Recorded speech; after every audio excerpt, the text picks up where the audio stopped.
I believe we're going to have an exciting journey today. We're going to talk about one of the closest topics in my heart. Last week, we learned about what matters most to God, and that is what? That is what? Our passion to the Lord. Ang aton na ginabatsyag sa Ginoo. Wala na pangita si Lord sa aton na pwede nga mahimo sa iya. God does not want our money. God does not want our services. God wants you. God wants your heart. God wants my heart. And if we do something for Him but our hearts is not there, then for the Lord, wala na siya pulos. In these last days, God is calling to us, the church, calling you and me to go back to our first love, and that's Him. Okay? We must realize the fact that Christianity is about falling in love with the Lord, is about loving the Lord. It's not more of God loving us because wala kita yung mga questions sa pahigugman ni Lord sa aton. Amen? Kita lang yan sa lawahan. Ang malangi mo nga tupad sa lawahan kita. Do you remember a song written by Don Moen, I think, na, Lord, my heart is prone to wander, prone to leave the God I love. Ang tagipusoon na rin natin, makita, dahil kita sa mas gwapo, mas namit, mas nami. Kalipatan natin si Lord. Sino mo notice, amo ng tagipusoon nyo? Ako notice ko, amo ng heart ko. Ba? Pag mas exciting kaysa kay Lord, ito ka namin, lipatan na natin si Lord, no? Ang malangin mo tupad, halin subong, wala siya, halin subong. Biskan, ano ka kagwapo, ako kagwapo. Si Lord yakon first love ko. Kung tupad ninyo ba ng kalasawa, palihog, hambala siya. Second ka lang, honey. Love, second ka lang. Si Lord ang first love. Okay, sticky pie, honey pie, pancake, whatsoever. We have to be reminded that God should be our what? First love. Sino sa inyo can honestly say today that the Lord is still your first love? That's good. Revelations 3:22, it tells us, He who has an ear, let him hear what the Spirit of God is saying to the churches. I'll say it again.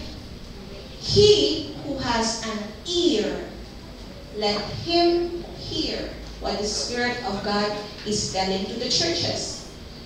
The Bible says in the end times, people will have itching ears. Ano siya man? Katulong na talinga? Hindi. It means nga ang mga tao, kinapili nila kung anong ila pamatian. Ginapili nila ang makaitik sa ila pamatinan. People now listen to messages such as, you're good, there's God in you, you know, that's the New Age doctrine. You are God. You just need to discover yourself. But the Bible says in these last days we have to hear what the Spirit of God is saying. He wants His church in these last days to be reminded that we were born to what? To know the Lord. You are born to know the Lord. You are born to worship the Lord, to make His glory known. And if you are living a life that does not please the Lord, then I tell you, my friend, wala mo gina-fulfill ang purpose, ang rason na aging create kita, ikaw sa Ginoo sa siningan ng kalibutan. Every time I saw people, malangang nagapangaraskas gid nga maging gamhanan gid in terms of possession, power, influence, nagapangaraskas gid nga makaganar, makakwarta, hindi malain nga mag-gain kita sa money because we're here on the earth. I mean, money is very important. Am I right? But if you put everything that you have to gain money and forget everything, then that's wrong.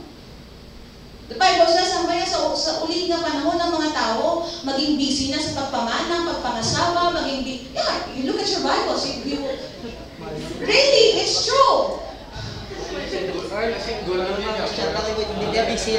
Ang kaya ang mga tao, maging busy sa pagpatindog sa balay. Nanotice ninyo, subong everywhere you turn, ang mga balay, nagkapaingisan na yung panangyay.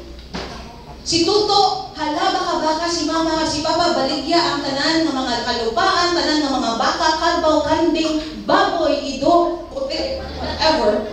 Noong tabong, graduate si Tuto. Pag-graduate ni Tuto, ubra, pagka-ubra, nahin pa ubra tabalay. Pag-abot sang bagyo, magsunog, goodbye.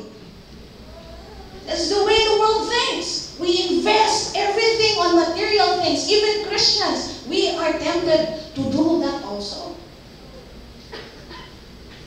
But you know, you and I are created by God to solve a problem in this world. If you become the problem of this world, then my friend, something is wrong. I say it again. You are created to solve a problem in this world. Ang lang tupad mo na siya, i-create ka para mag-solve sa problema, hindi ang maging problema ko.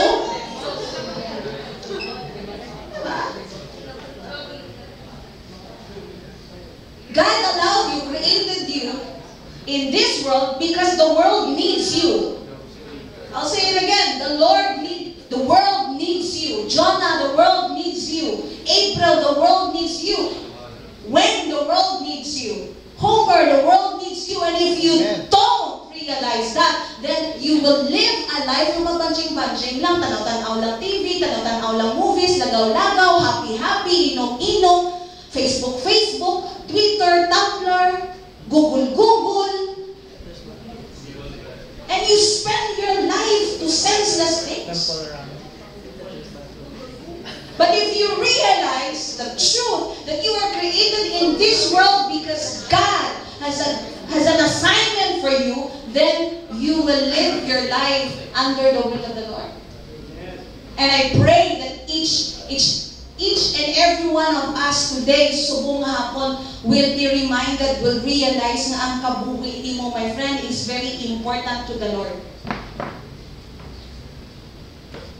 Ay, hindi natin pasipakpakan na siya. At sakto man, sipakpakan. Hindi natin paghampangan.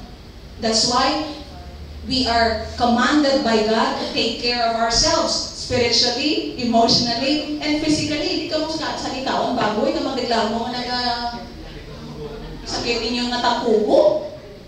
You know, you need to take care of your bodies. Why? Because God needs your body to minister to other people. If you're sick, how can you tell other people about the Lord?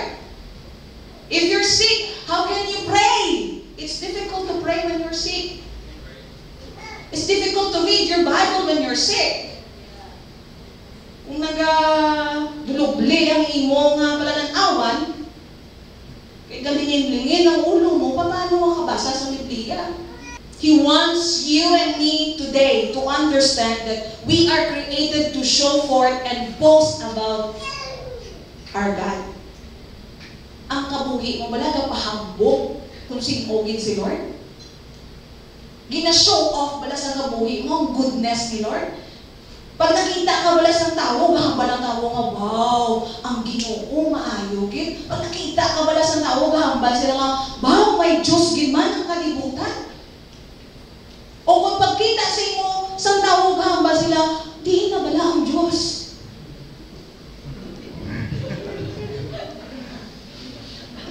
Kasi pagkita sa imo, gahambal sila, end times na gid man.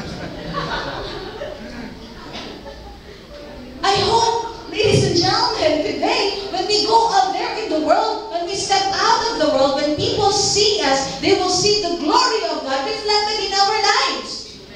And they will say, oh, wow, God still exists. Wow, God is good. Wow, God is still a God who heals. Wow, God is still a God who restores. That is our purpose, to show forth the glory of the Lord. Today, we will talk about the role of the Filipino people in the end times. Woo! I've studied about this for like a month. I researched and searched. Thank God for Google. Yes. Ano ba na ang role natin as Filipino? Sino di mga Amerikano? Wala man, di ba? Tanang kita di mga Pinoy, so tanang kita makarelate. Kaya? I believe, I hope that every one of us today na nagapati ng Pinoy ka, magapamati isang sining mensahe sa buong hapon. Do you know your role as a Filipino in the end times? Ano pala ang role natin sa kalibutan? You will be amazed and you will be surprised kung ano ang assignment ni Lord sa aton as Filipinos. It is very important that we know the destiny of our nation, the divine role it has to play in God's final plan for the establishment of His kingdom in this world. Many sermons were preached about knowing your personal destiny. Am I right? Damo na nga mga sermons, damo nga books were written about papaano nimo mabalaan kung ano ang assignment nimo as an individual. But very few nga mga libro ang na-publish talking about knowing the destiny of a nation. Today we will talk about that. Knowing the plan of God in our nation is as important as knowing our personal destiny. Why? Because there is an intimate relationship between your destiny and the destiny of your nation. Do you ever wonder why you were not born as an American? Do you ever wonder why you were not born as an African? Do you ever wonder why you were not born as a Chinese or Singaporean or Indian? You are a Filipino. Why? Because God chose to put you in this country. Kahit ka mo hamba ng word, create mo na lang ko, naglako na lang ko sa Britain, para ako na accent, British English. Morning. Good afternoon. A person's individual destiny may have a significant impact on the destiny of the nation. On the other hand, a person may not be able to fulfill his or her destiny outside the context of the destiny of the country where she or he is born. Ang hambal ikaw, ang imong personal destiny may impact sa kabilugan na destiny sa nation. On the other hand, hindi ka pwede maka-live, maka-fulfill sa imong nga destiny outside sa context ng destiny sa imong nga nation. Sinihan niyo ko? Pero may konektado na ang individual mo nga destiny sa destiny sa nation. So we have to know today kung anong destiny sa aton nga nation.